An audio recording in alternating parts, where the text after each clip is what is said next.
Hey guys, my name is Emil and you're watching TechnoRight.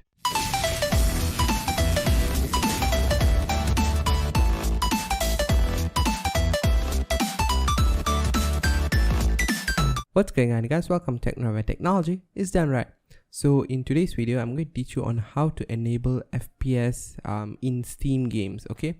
So what you're going to do first, you're going to open Steam, okay? And then you're going to go to your top left corner, you'll have Steam. Click on that and then go into settings, okay? So once settings pop up, you're going to go into the in-game option here. Then you can see here it says in-game FPS counter. So you're going to change this to top left, top right. You can change it to wherever you want. I'm just going to put it to top right, okay? And you can check high contrast color. That will change the FPS numbers to light green, okay? If you check this, and if it's not checked, it will be, I think, this grayish color. So yeah, that's about it guys. Then you can just click OK. So if you have any other questions or any other problems, please put them down in the comments below. And I think that's about it. So please rate, comment and subscribe, and I'm out.